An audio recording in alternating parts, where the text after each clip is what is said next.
Yeah. Okay, good morning, Shabbat Shalom. Shabbat Shalom. So today's portion is Parashat Re'eh C. It doesn't technically start until almost the end of 11, but I'd like to go backwards and start at the beginning of 11 if no one has any strong objections, because it is an important passage and we didn't hit it last week. And I think it helps us understand the beginning of this passage. So this chapter 11 is the last chapter of the introduction to the law that begins in chapter 4. And let's just read part of it. Starting in verse 1, it says, "Therefore you are to love Adonai your God and keep his charge, his statutes, his ordinances, and his mitzvot at all times. And you should know this day that it was not your children who knew or saw the discipline of Adonai your God, his greatness, his mighty hand, and his outstretched arms, his signs and the deeds he did in the midst of Egypt to Pharaoh, king of Egypt, and to all his land, and what he did to the army of Egypt, its horses, chariots, when he made the waters of the Sea of Reeds flow over them as they chased after you, and how Adonai destroyed them on this day. What he did for you in the wilderness until you came to this place, and what he did to Dathan and Abiram, sons of Eliab, son of Reuben, how the earth opened its mouth and swallowed them up, along with their households and tents and every living thing that followed them in the midst of Israel. Rather, it is your own eyes that have seen every mighty deed that Adonai has done." So this is an interesting way to start this chapter by commanding us to love Adonai. And commanding the Israelites and then us.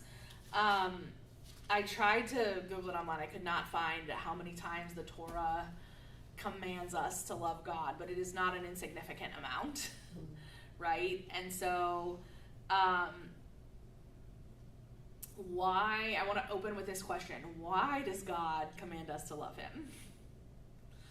Is this even a reasonable thing to command of us? Right? Anyone have any thoughts? Yes. Would you like to share them, Jonathan? Yes. Well, in a relationship, you know one another. You start knowing one another. And in a very simple word, we cannot know love if we don't know him. There's no way that someone says, I know how to love, if you don't know God. He teaches us how to do that. That's the first commandment. Love me and I will show you how to do things, how to love others. That's what the second commandment is. You will love your neighbor as yourself. Because now you already learn how to love. You can do that now. But you cannot do it without him. Okay, so by loving God, we learn how to receive his love. We learn how to love others. That's a really great answer. We went back to the beginning of chapter 11, and we're talking about the fact that God commands us to love him. And I don't know how many because I Googled it and I did not have time to read the whole Torah and count them this past week, but it's not an insignificant amount of times. Yes. Yeah, I think what was assumed there was that love is not just a feeling. In fact, you may be able to love someone without feeling love towards them. It's a challenge, I know. So that's the point I was going to make, I guess. So that's a really good point, that love is not an emotion or a feeling. In fact, biblically, the word tells us that we can make decisions and that our emotions will follow those decisions, right? And one of the things that's very clear, Jesus says in John 14, I think I wrote down somewhere, I think it's verse 15, "If you love me, keep my commandments." And so it's very clear that this is, I have a quote from William L. Moran here. It says that, "Above all, it is a love which must be expressed in loyalty and service and in unqualified obedience to the demands of the law." And I spent some time thinking about this and praying this week, because I think a lot of times I've thought about, especially what Yeshua says in John 14, of thinking like, okay, if I receive God's love, then out of the overflow of that, I will be obedient, which I think is totally true, but it's not necessarily like the right order. Yeshua is telling us, like, and the Torah here is telling us, this is a command that you are to love me, and the way that you demonstrate your love is obedience. And I think often our emotion will follow the obedience, like, and the commands that he has given us are in order to create love in us, for our own good. Did you want to say something? No, I was nodding. Okay, yeah, go ahead. Yeah, John also, you quoted it from the Gospel, John, in 1 John 5:3, he says, "For this is the love of God, that you keep his commandments, and they're not burdensome." That, and when it said that in the Torah, it says that in Deuteronomy also. It's not a burden. Yeah. But the reflex is to think it is a burden as human beings. Like, Absolutely, and Yeshua says clearly, like, his yoke is easy, his burden is light, and I think that one of the things we're going to talk about later in this portion is the command to rejoice. God does not want us to think of it as a heavy yoke. Oh, it's so horrible that we have to follow him. Like, that's not what he's trying to create. He's actually trying to bring us to a place where it's a delight to obey him, because we see like the blessings that come with it. And that's one of the reasons I'm going back to this, because this portion starts with, you have before you a blessing and a curse, which will you choose? And when you choose obedience, you're choosing the blessing, and you get the benefits of the blessing. So I think it all ties together. Any other thoughts on that? I had a quick thought. Yeah. That it's like God he's worthy of love, and I'm sure that will be a revelation that we'll be moving into for all eternity, is how worthy he is. I guess the more that you get a hold of that, part of it is just look at what he has done for them. Yeah. What he has promised, how he has fulfilled his promises, how he has protected and delivered and redeemed, and just like, that's a person that's worthy of your respect, your faithfulness, and your love. So I'm sure there's many angles on this one, but that would be, I think, one angle that's valid. Yeah, I was thinking about how I'm pretty sure that the most often command in the Torah is to remember, and I was wondering as I read this portion if love is like right behind that, or somewhere close behind it, probably, to love the Lord. And just that, like, we need to remember, like, remembering, I think, is part of loving him, because it creates gratefulness, right? So, like, and it makes us conscious that he's worthy. He's worthy for other reasons too, but it's really easy to access that way. Like, look at what the Lord has done for me. I can be grateful. He's so worthy. Yes. yeah, I've been trying to memorize Psalm 117 since it's the shortest. It's only 2 verses. Psalms shouldn't be that hard, but it says in this version, Tree of Life, praise Adonai, all you nations, glorify him, all you people. So it's talking about, well, like me, that I'm the nations, I'm the people. For great is his loving kindness towards us, and Adonai's truth endures forever. Hallelujah.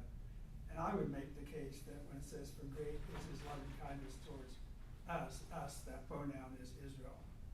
And because of the covenant promises God made to Israel, Yeah. we in the nations can say, wow, what an amazing God. Who has a God like that? Yeah, I mean, that's a good hermeneutic to the Jew first. Like, we read it in the context it was intended first, and then you can apply it to yourself later when appropriate. Exactly. Okay, any other thoughts about this command to love Adonai? I like how, and we used to use it a lot more in the community, the allegiance, giving our allegiance. And so, like, I love ice cream, but I don't give my allegiance to ice cream, you know? So there's like this, a detach of the emotional aspect. Like, I think we've taken that word love and we apply it to anything that makes us feel warm and fuzzy. And with this, that deeper level of a covenant relationship, allegiance, and it is a choice to make. You know, you can, within a marriage, I can get angry at my husband, and there might be a time I don't like him, but I definitely love him because it's a commitment I made. It's a relationship commitment. So I feel like this is like a commitment, an allegiance, a decision, a set decision, regardless of how my emotions are. I'm committed to this relationship with the Lord, and I'm committed to love and obey him and pledge my allegiance to him and think that his way is better than my way. So I think that word love has gotten so distorted. We throw it at everything, you know. Yeah. And I remember, like, real early in when I was doing pre-marriage counseling and all of that, you know, they were real big to drill into you that love is not an emotion, it's a decision. You know, so there's sometimes when people say I've fallen out of love with somebody or something, it's a decision that you make. It can't be all emotionally wrapped up, because obviously these people can't sustain an emotion like that, but they can sustain a commitment if they make it. Yeah, that's really good. And I think, I mean, you're, with all the words you're using, I feel like you're dancing around, like we're in a covenant. We've chosen, we've committed and said this is a covenant, and part of the covenant agreement is to love the Lord, right? And I really like that quote I read from Moran, because it's like pretty strong. It must be expressed in loyalty, service, and unqualified obedience. But I think often the way that we show people that we love them is by serving them. If you like love languages or whatever, like, I know I used to think mine was not acts of service until several of my friends corrected me. So that's absolutely your strongest. But you know, when we love people or have made a decision to love them, it's easier to serve them, right? Like all the roommates I've had, like sometimes in my young 20s, I would like grumble when I'm cleaning up after someone, and then I became best friends with someone that I lived with, and I would like be like, oh, you know, the dishes are clean, and she put a plate that had jelly on it and got jam on all the clean dishes, and I would just be like, oh, Madeline, I love her, and I would just clean, you know what I mean? Like, I had so much more grace for like serving her and doing things for her because I loved her, and that, like, it should be not burdensome.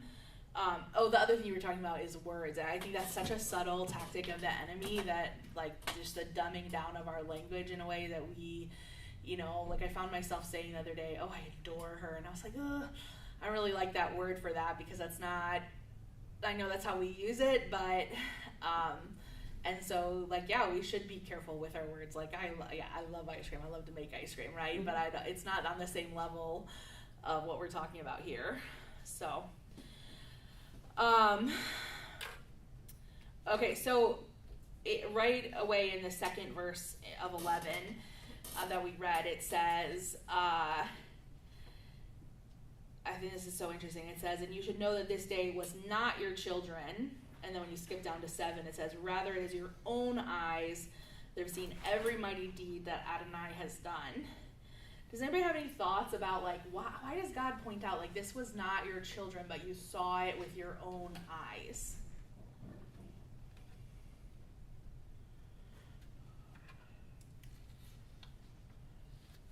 I'm confused by it a little bit, because did they all see it? This is the second generation, right? Yeah, so I maybe think, you know that. yeah, that's a great question. Do you think that they saw this as children, Emma? You want to weigh in on this?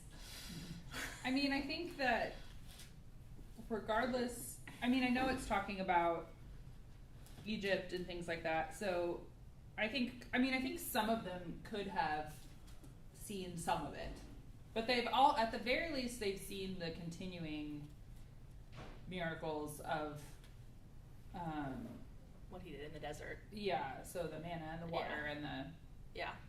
tabernacle being built. So they've seen some of it. They may not have seen the actual events, but this is also like kind of like I always use the example of like when you, like the Passover Seder.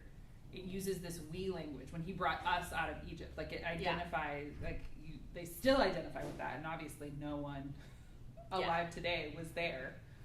But it's this, it's kind of like within Judaism, there's this very corporate identification and generational identification.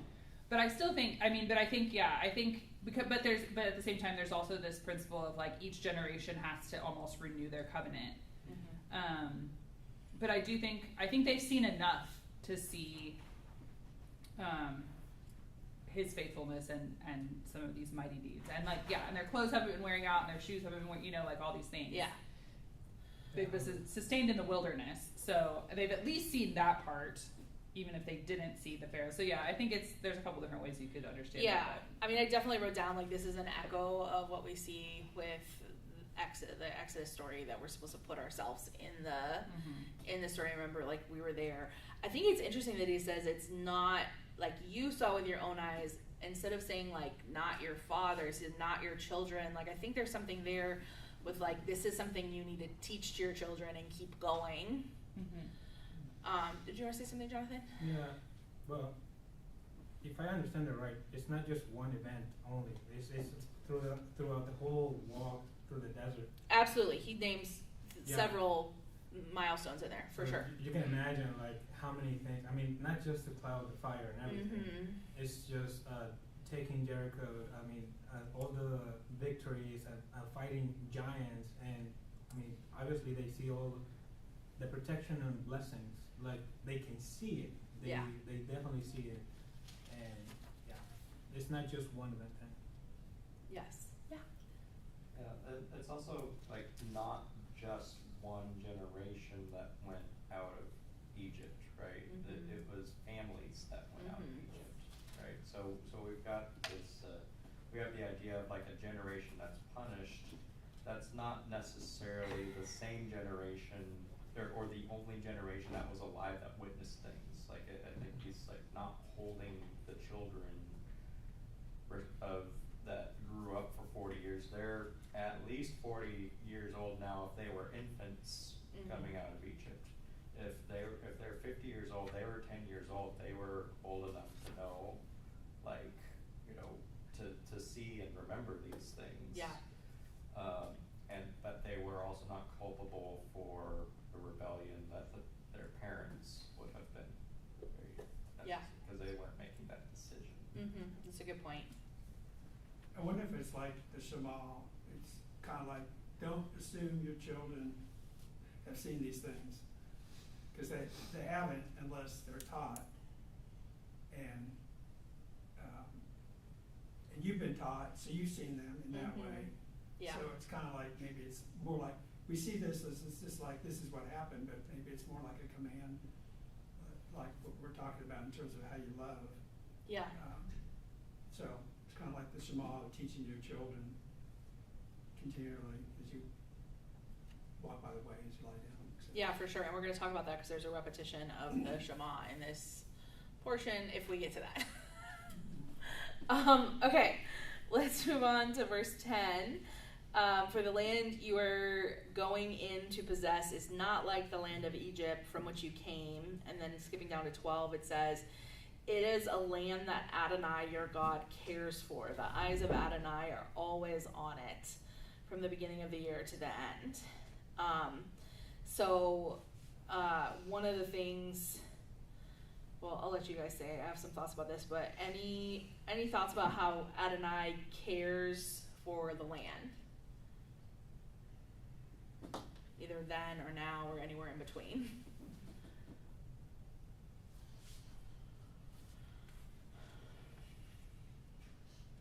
I just know that this just jumped, sometimes I just share. So here's your Canaan land, you're saying, the promised land? The promised land. Yeah. So this is referring to the land they're going to go and possess.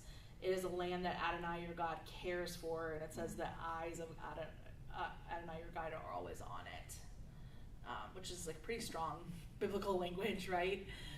So one of the things really practically is that one of the commentaries that I was looking through, I can't remember which one now, said that when they're in Egypt, they had to go get water and bring it.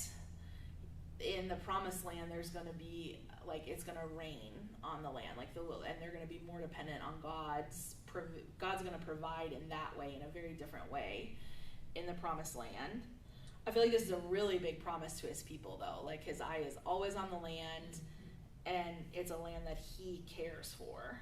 Obviously, there's a level of stewardship there, but he's saying, like, I have skin in the game here.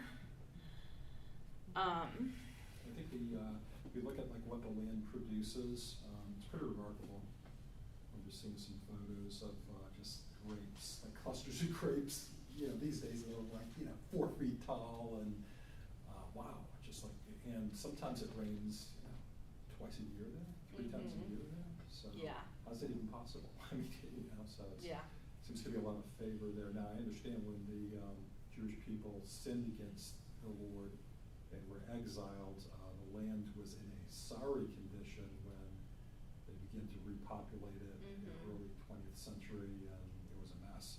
Yeah. But now that they're back there, there's at least a remnant of those that are seeking Him and whatnot. It's it's undeniable the level of blessing that seems to be on both the land and the people is it's quite remarkable. Absolutely. Lori, do you want to say?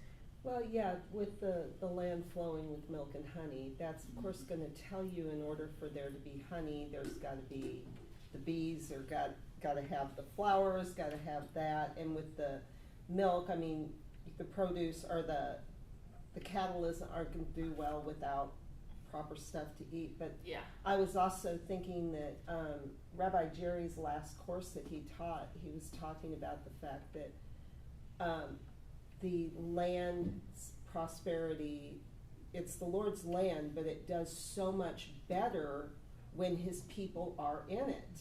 Like, and even with rainfalls, the rain falls when his people are in his land. So I think that he has a vested interest in his land because he called it his, And we know that the Lord does not neglect that which is his. So if it's his land, then he's going to care for it because he called it his. Yeah, that's good. I think there's also this element that he's prepared it for them, because it talks about, back in chapter 7, it talks about when they go in, they'll take over the land little by little, because they basically need time to like take over the crops and the things that are there, but the land is producing, and they're going to live for the first couple of years off of what the land is already producing under the care of people who aren't Israel, but it's still God's land. So he's actually prepared the land for them.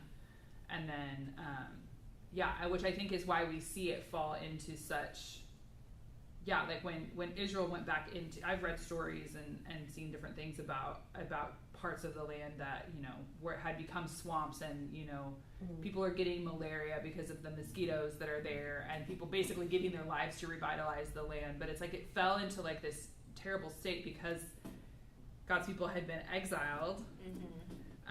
So there was almost a punishment that, I don't know.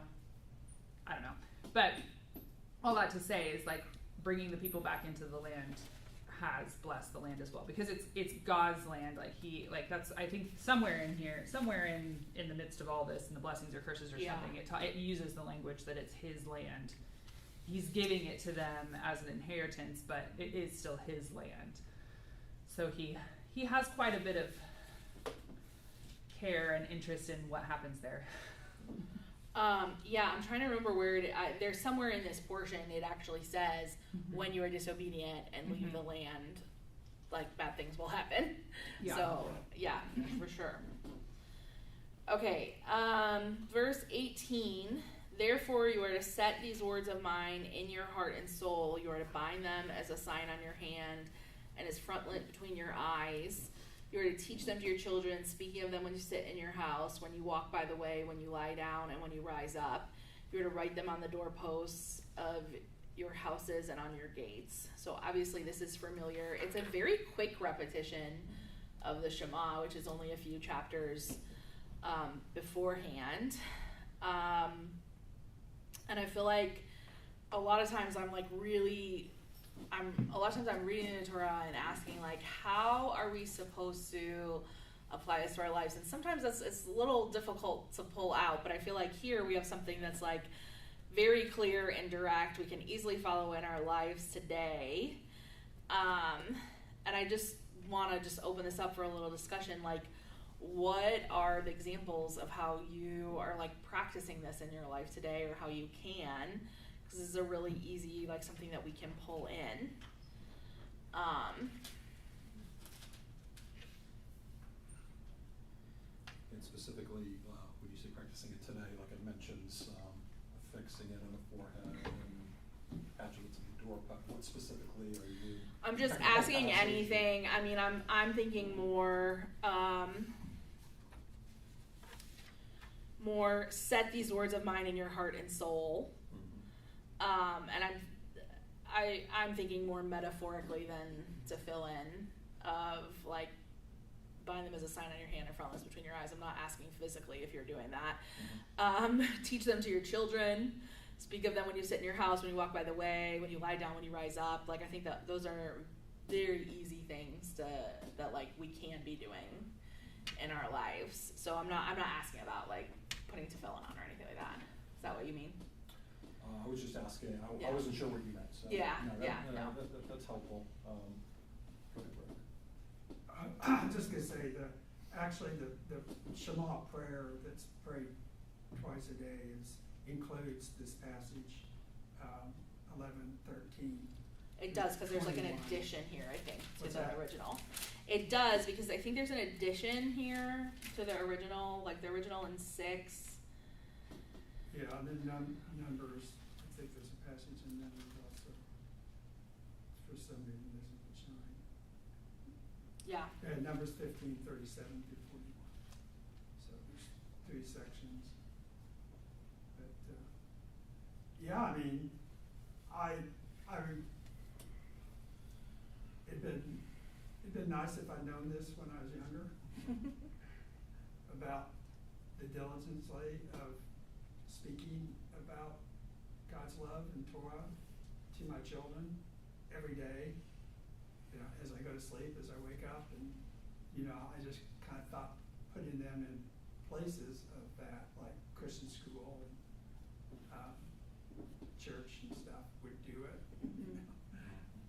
And, you know, they're very great boys, but they're not pursuing the Lord, so, you know, it's, Yeah, I think it's a very high ideal. I mean, if you just broke this down, let's say we were to take it literally, not metaphorically, but literally. So I think ultimately, if it's just metaphorical only, you know, your children really wouldn't be being taught, right? If it's just a metaphor. But if it's meant to be literal, it's like it's a very high ideal. It really it seems to demonstrate or require a father that is with his children like all the time, not just off working in their Hadamallah with mama, but he's teaching them, so he's training them, he's educating them, he's working with them, showing them how to be productive. There's a very intensive training, and I've tried to follow this like literally, and it was quite daunting. So it really would require many times a day having like a Bible time, like with your kids. And so I think we definitely fell short, but learned a lot in the process. But it gave me respect for just like the religious Jewish community.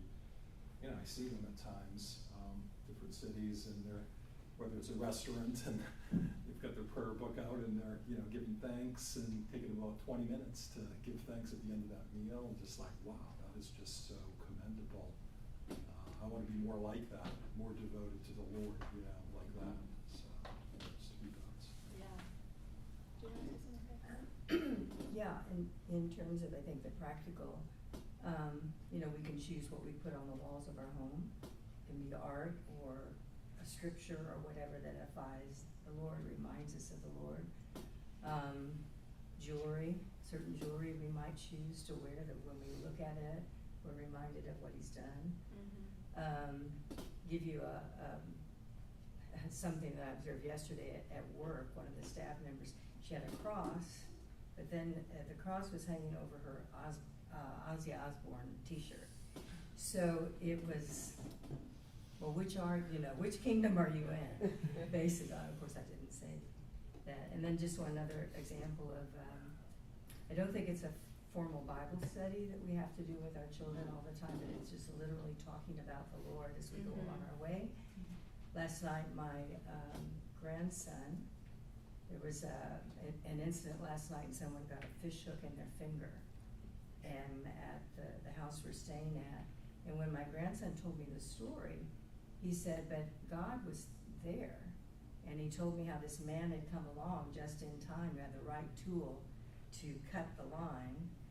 And I think that's an example of he's learning to just talk about the Lord and acknowledge him in the everyday.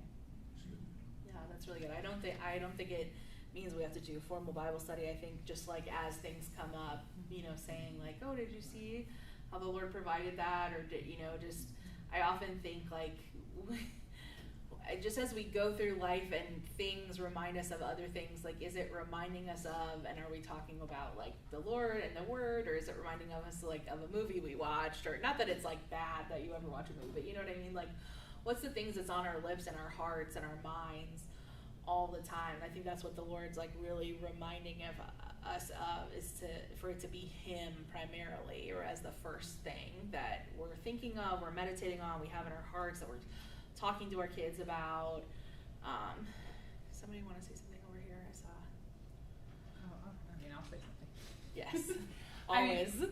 I think that, kind of along the same, I think it's like, to know the Torah, you have to study it. So like there is definitely need absolutely. for study, but it is also, I think, this like, is your life, are you aware or seeking to be aware of God in all areas of your life? Because I think especially in our modern, more Greek-minded, we have like, we separate our lives, right? Like we have our, like we might have Shabbat or service or whatever, and then we have work, and sometimes we feel like they're separate things, and it's like, well, actually He wants to be involved in that too. Like, how do we represent the Lord at work, and how are we mindful of Him, and how is He on our minds? And like, so it's kind of like almost like the integrating the spiritual and the physical in all areas of life, I think, is that He wants to be like, if the words are, if He writes the Torah on our hearts, which is essentially what He's saying here, then it should impact how we live our lives in every sphere. Not that we always do it perfectly, but we should be wanting to think about how do we live in a way that represents the Lord, through our actions, through the ways that we speak to people, through the ways that we treat people, different things like that in all the areas of our life, whether we're like at Target or at work or whatever, at home, cooking dinner, whatever. I think it's like about like the full life experience with the Lord. Yeah, that's good. Yeah. I think it's interesting here, like there's a part in it that, like, I grew up in a pretty legalistic, denomination, that kind of treated the commandments as purely behavioral instructions, right? But if you actually look at what it's actually saying here, yes, there are behavioral instructions that are given, but it's also what He's saying to remember here are not just this is what you do and don't do. It's this is how God has worked in your life, right? And so that's a far more relational aspect, right? And we can remember how God worked in Israel and with Israel, and how He works with Israel, and we can remember how He's personally worked in our lives and lives of our friends and family. We can be around other believers who have testimonies of how God has worked in their lives, and that is one. And I think everyone here has been, alluding to that too. Like they've been talking about, you talk about acknowledging how God has worked in your life. So it's something where it's not so dry, it's not so, it's not just an idea. It's He is a God who wants a relationship with you, and wants you to live as he would have you live, and he has your back, and he has he gives you hope, and he loves you, and he's shown that, and that's what this is basically telling Israel to do. Remember that. Yeah. Okay, so verse 25, I just want to highlight this because I think it's really interesting language. Adonai, your God, will put the fear and dread of you upon all the land where you tread, just as he has promised you. So he's prepared the land, and he's going to make the people fear. Really, they're going to fear their God, right? But they're going to fear the Israelites, and they're going to be able to win the land. Okay, so now that it's 9:15, let's start the portion.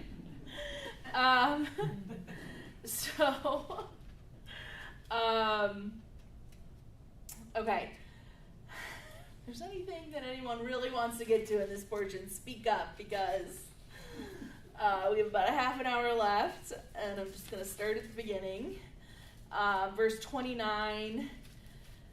Now when Adonai your God brings you into the land that you are going to possess, you are to set the blessing on Mount Gerizim and the curse on Mount Ebal. So I think this is really interesting language. I'm pretty sure that it just means like they're to pronounce it onto those two mountains.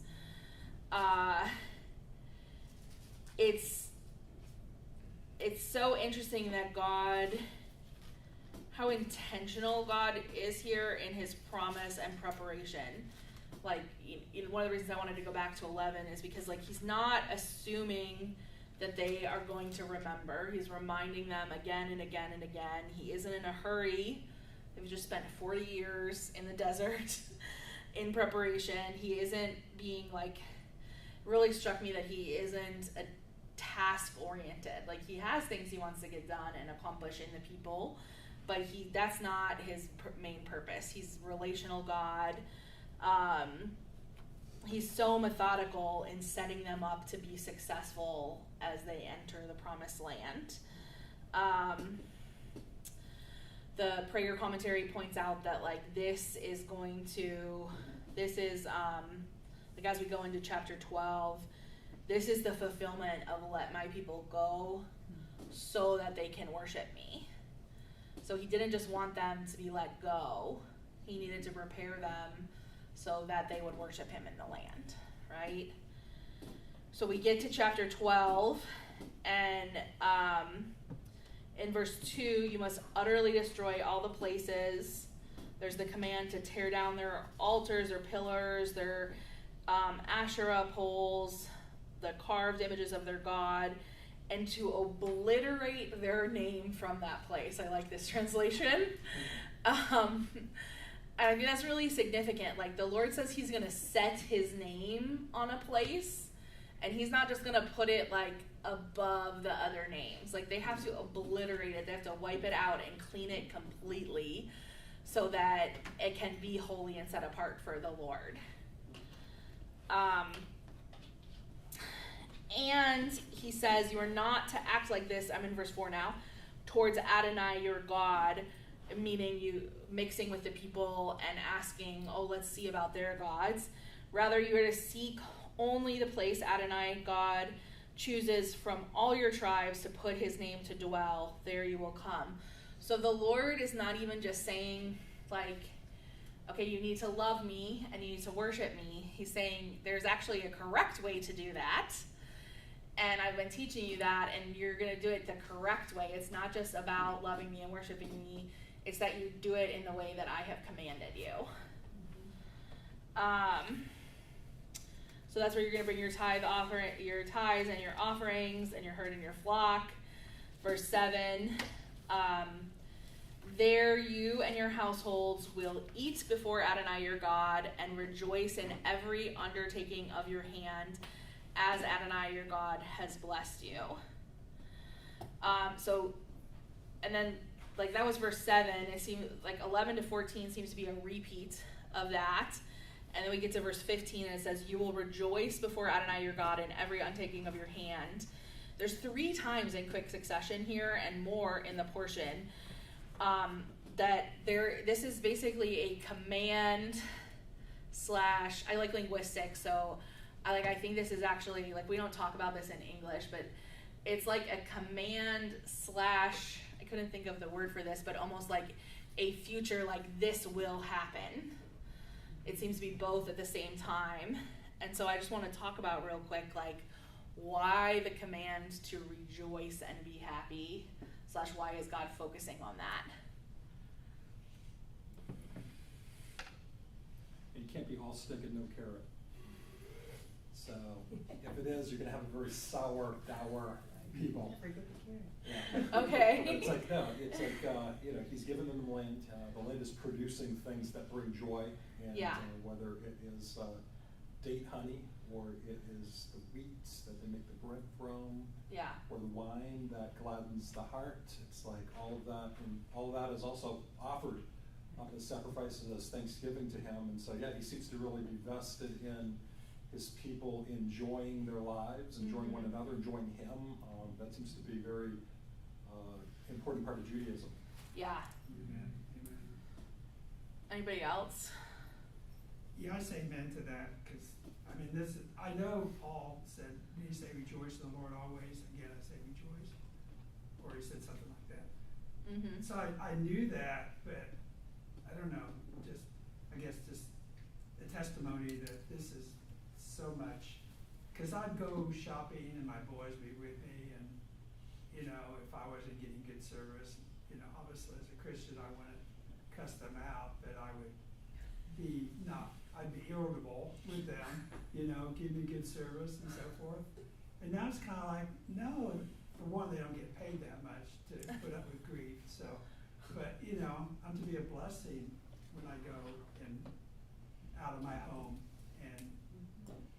and with my neighbors, whoever they are, if I'm at a restaurant or wherever I'm at, to be a blessing, not be a curse. So it's like a so testimony. Much more fun, I can Yeah. testify. It's so much more fun to not to be grumpy. Yeah. I think there's a sense here that God is rejoicing with them as well, right? So it's like if you're going to a party to celebrate with friends and they're doing things in a way that displeases you, right? You're not going to enjoy that party to that degree. It's like, what are you doing? Yeah. Especially if you're the host, right? And so he's saying here are the guidelines, rejoice with me. It feels like an invitation. Definitely. I think a couple of people hit on it's a testimony. It's who God is. God is full of joy. There's fullness of joy in his presence, and he wants us to experience that. We already kind of had a conversation about his burden his yoke is easy and his burden is light. And so it's a reminder I think this is a reminder to not get caught up in the burdensomeness of obedience, but rather that it's a joy to be obedient, it's a joy to be in relationship and in covenant with him. And has anyone, I don't have kids, but I take care of my close friends' kids and my cousins' kids all the time. Has anyone ever taken your kids, I took them to the water park, I made them snow cones, we played games, and then someone's unhappy? How unpleasant is that? So disappointing. It's I have given you anything anybody could ever wanted to be happy and enjoy, and all of my attention and care. How could you possibly be grumpy right now? Or throwing a fit or whatever it is, and I feel that in this command, God wants to enjoy being with us, right? And he wants us to I feel like there's a resonance between receiving his joy and being joyful, that resonance of looking into his face and being enjoyed by him, but also enjoying him. Yeah, I think too that when we can rejoice in the burdensome things and maybe something we don't like so much, Mm-hmm. There's a lot of entitlement these days. Yeah. And so I just think when we can just rejoice and, you know, just like you said, the covenant relationship. Yeah. No matter what you're doing. And be grateful for what he's provided. We talked a Yeah. little bit about that earlier. Yeah, for sure.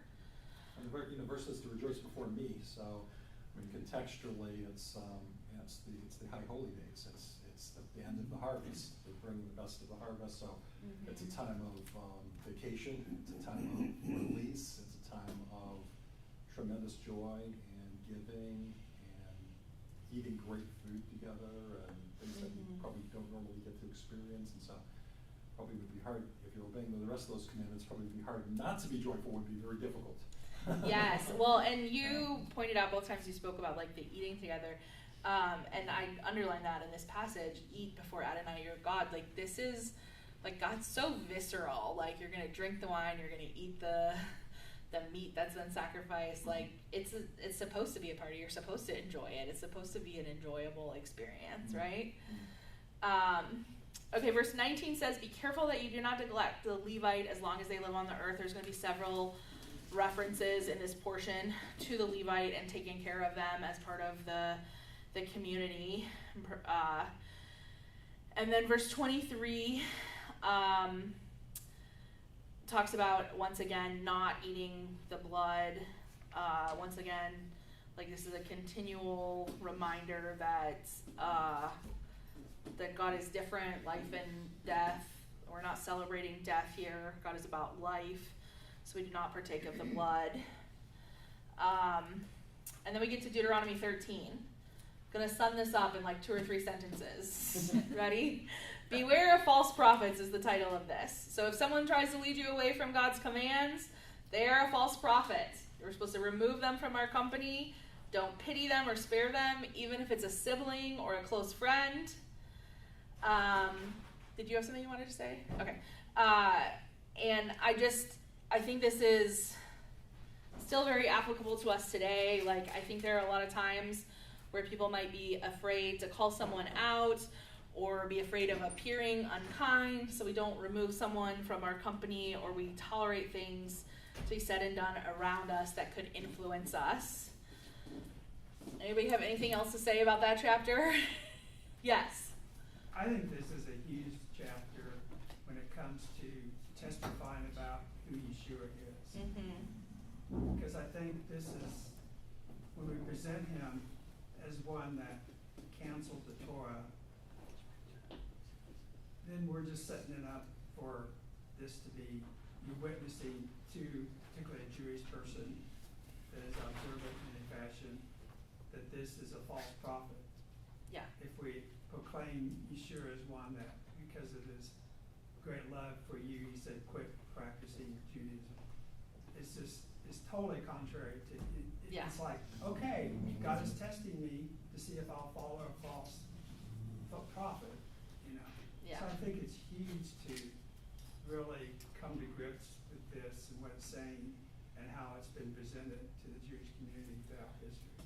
Well, and I feel like that's even like a topic very much in our times and even in the past few years in our area. Like, if we just use this simple definition, if someone tries to lead you away from God's commands, they are a false prophet. I feel like it just gets really clear and easy, right? Anybody, anything else on that chapter? What's kind of challenging, though, is obviously there's many parts of the Torah that are not for Gentiles, and so it gets kind of muddy. It gets kind of muddy. Well, what are God's commandments? And depending on the commandments, some of the commandments are only for women, are only for high priests, are only for, it goes on down the list. So it makes it a bit murky to be able to use that as a standard, because there are some that would say that the New Testament would fall under, you added to what God has already given. That's how we know the New Testament is false.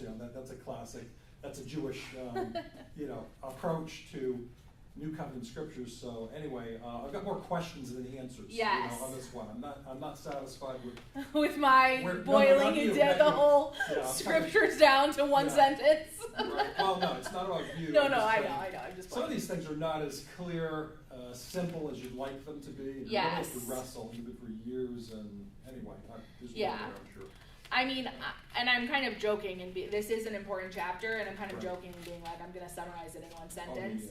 yeah. I do think, though, that if we know the word, like we have a spirit that can weigh and discern, and so this can be a good filter for, is this someone who is like truly following Yeshua, who is following and trying to point me towards him, or are we going another direction? I think part of the thing that's insidious about a lot of, God bless you, talking about someone as a false prophet, it seems kind of harsh, but someone who is trying to lead people away from the Lord, or trying, even not even like that's their goal, but there's some underlying agenda of like self-aggrandizement, or they're building their own thing, or whatever it is that often in the beginning they seem to be pointing towards the word, and then there are like little things that seem like, oh, that's a little bit off. And so so I think what it goes back to is like, do we know the word? Do we know the Lord? And then is this person pointing me towards him? And maybe this is supposed to be much more basic. Someone's coming on the scene saying, they're drawing the attention of the people of God to worship other gods. I mean, that's part the of context right here. That's Absolutely. an obvious one, right? Yes. That's an obvious one. Yes. Prophecy, though, that doesn't lead to the worship of the false god, some of it that is false, that can be tough to discern sometimes. Well, what is false, what is not false. And keeping this in context, like I tried to pull it for a moment into because I'm always trying to do that. Like we want to be in the context, but then we also want to say like, how does this apply to our lives Right. today? Yep. So I tried to do that for a minute, but when we go back to the context also, like, how are we defining what a prophet is, like in the context of the Torah, right? And the answer is it's someone who speaks the word of the Lord. And so if someone comes and says, I'm speaking the word of the Lord, come and follow this other God, it's very clear whether someone's speaking the word of the Lord or not. And so I don't want to tangle that too much with what we call the prophetic today, which it should be, like Revelation 19:10 says, the spirit of prophecy is the testimony of Jesus. So if someone comes to you and says, like, I have a word for you, but they say things that do not align with the word or the way that Jesus talks to us, then that's like really clear. No, that's not from the Lord. That's what I was trying to. Faith wanted to say something. Well, just it's a heads up for the ultimate false prophet that will be coming, displaying signs and wonders. Yes. So first of all, it's like, don't rely on signs and wonders. Don't rely on the thing. If that prophet prophesies something and it comes true, that's still not the test. Yes. The test is a true prophet points you to the Lord and not away. Yeah. And just Yeah. one other thing about the commandments, when Yeshua says they're summed up in, you shall love the Lord your God with all your heart, soul, mind, strength, and your neighbor as yourself. So many of them just fall under that. Well, they all fall under that. But sometimes I think that's the simple guiding principle. Yeah, that's really good that this is absolutely pointing towards the ultimate, the Antichrist, the ultimate false prophet that will come and say that he's from the Lord, and like even like reestablish sacrifice at the temple, and it will look like it's following the commandments of the Lord, but there will be a moment where he unveils himself and we realize like, no. But And it even says in order to deceive, if possible, If even possible. the elect.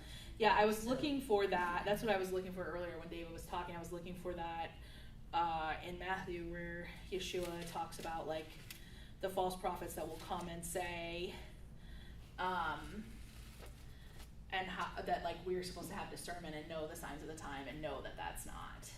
So that's a really good, like we talked about context where it is. We talked about trying to pull it into our lives now, and also like this is definitely foreshadowing. Is there anybody else that wanted to say something before we, Jonathan? We can also see it right now. I mean, by not following the commandment, it creates a lot of confusion. A lot of people are talking and they don't even know which one is true, which one is not. A lot of people follow instructions but not even hear. And that's what we can see. We can see that big confusion in the entire world just by not following this commandment of not paying attention to a false prophet or trying to recognize a else before I move on? Both of you guys. It's something like, in some ways it's not as simple because you see like there are a lot of things that are tied to the time and to the land and to this covenant, right? Which you say like not all Gentiles even would qualify to be a part of the Mosaic covenant unless they're sojourners with Israel, in those ways that are outlined in it, right? And so like there's some difficulty there, but I think there is something to like a relational aspect here though as well, because if someone is saying you should follow another God, or is saying like you're following a God that's not the God of Israel, right? Like that's I think that's one of the linchpins there, like kind of going back to how would a Jewish person see the gospel? Are you presenting it in a way where you're saying this is not the God of Israel, this is a different God than the God of Israel, right? Then that's going to be a red flag if they take this seriously. Right? And it also gives us context for how we are to see Yeshua. Yeah. And I just want to go back to what David's saying. Like, you make a valid point that it's not that easy to follow the Lord and his commands. We talked about his burden is easy, his yoke is light. Also, I think that there are a lot of things. One of the commentaries I was reading this week was talking about how like a lot of the commandments in the Torah, some of them are like very easily explicable. It's like, do this, and we understand. So there are a lot of them that like we don't understand why. We don't know. And I think that there's God wants us in relationship. He wants us to ask him. He wants us to know what his voice sounds like so that we can hear it. He wants us to grow in maturity and discernment. And it's not a bad thing that we have to go to the Lord and ask. I think that's very intentional on his part. That he doesn't always spell everything out. There's a mystery to things, and there's a level of relationship required that I have to say to the Lord, I'm not sure. Like, what am I supposed to do here? How am I supposed to walk in this? There are a lot of commands that are very clear, and there are some things or maybe different levels of things that get more complicated and more grainy. And I think that's not necessarily a bad thing, that we have to walk with the Lord and ask him on a regular basis. So, all right, I'm going to move down to 14 in our last 10 minutes here. This is titled Clean Foods for Holy People in the TLV. Actually, maybe we only have 10 minutes left. Maybe we should skip. Let's skip down to 15, unless anybody is really burning to say anything about 14. Is that okay? Okay. I feel like we've talked about that some this year. I want to talk about Shemitah, the cancellation of debts. At the end of every 7 years, you are to cancel debts. This is how you are to cancel debts. Every creditor is to release what he has loaned to his neighbor. He must not force his neighbor or his brother to repay, for Adonai's debt cancellation has been proclaimed. A foreigner you may force, but your hand is to release what your brother owes you. So I think it's even interesting how, it might be later down here, or I might have cut it out in the notes that I made, but God even makes a provision to be like, don't be stingy and be thinking about that when you make a loan. And so you're not as generous as you should be, because they might not repay you back in time. I think this is a really interesting,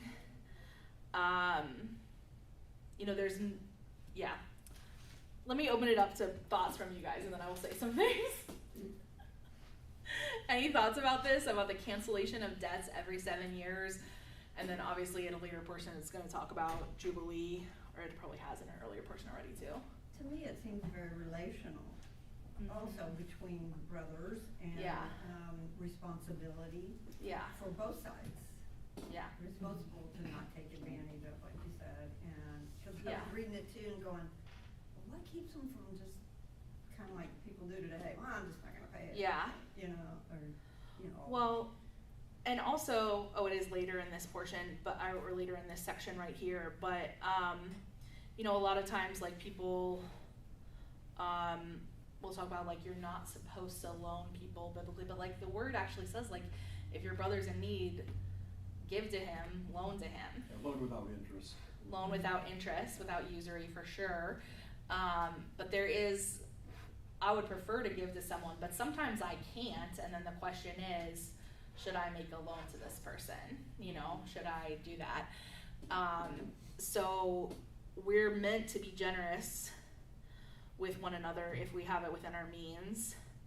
I think that this is so interesting that there's like, seems to be a contradiction here where it says in verse 4, however, there shall be no poor among you. It's quite a season. But then in verse 6 it says, for Adonai your God has blessed you as he promised, so that you will lend to many nations but not borrow.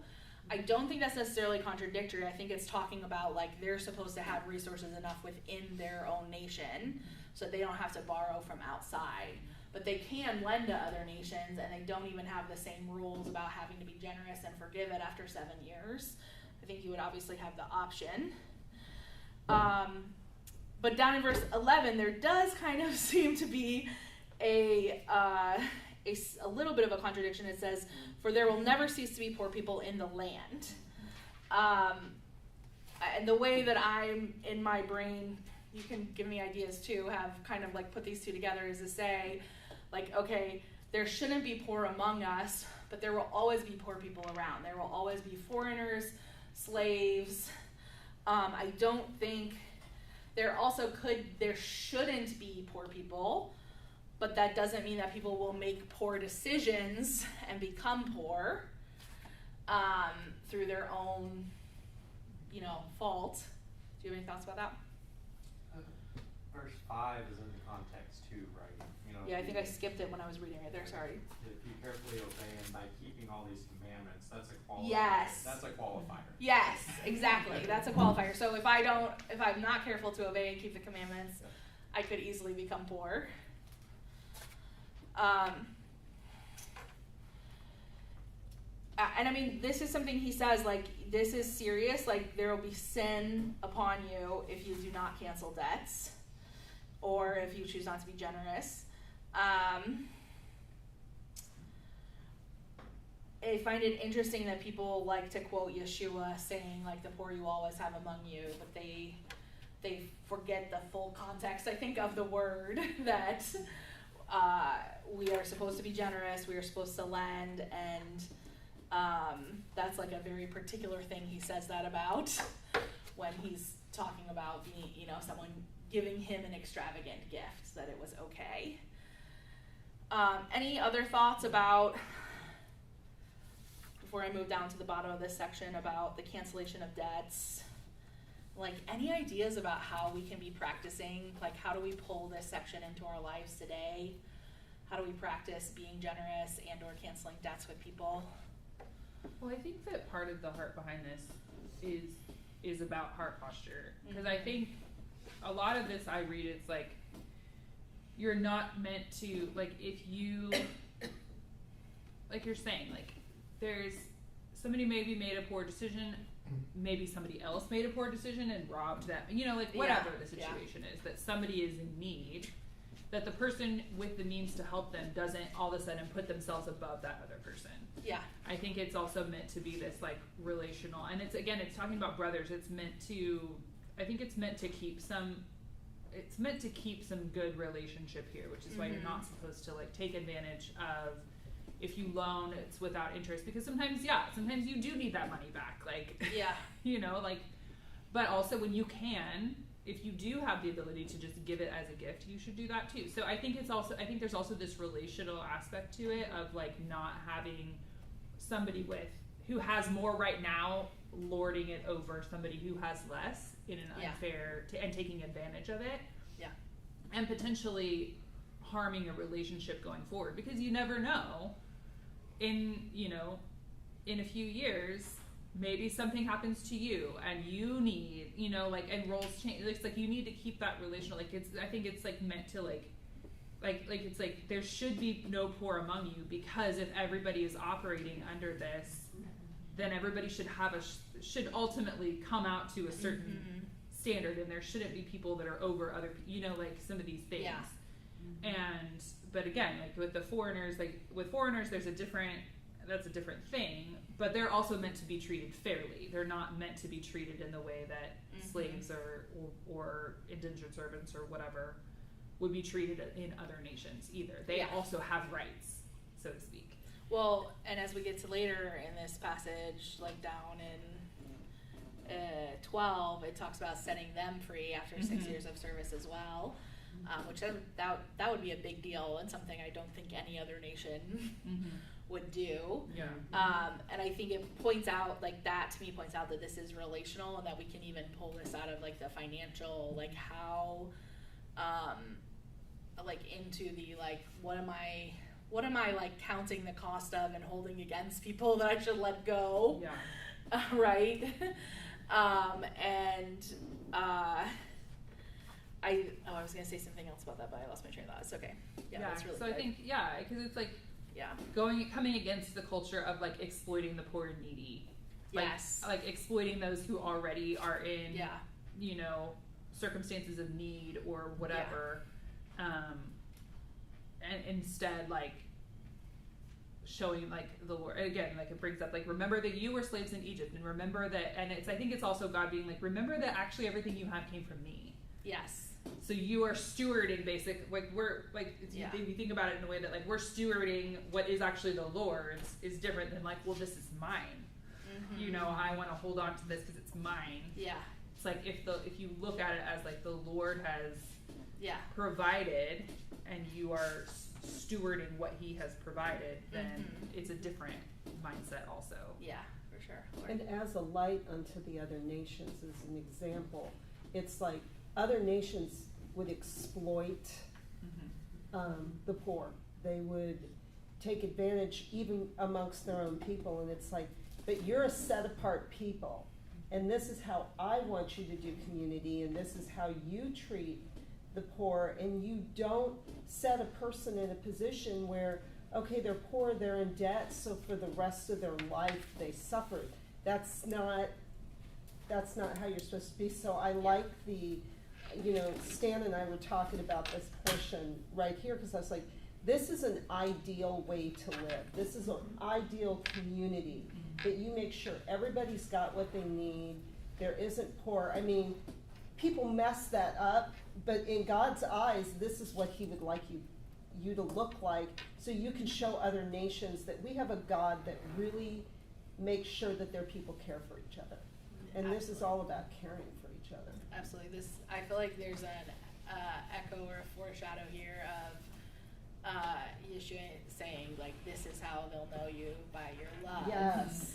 And this is a very physical, tactile representation of that like no one amongst you has needs because you're generous with each other. Yeah.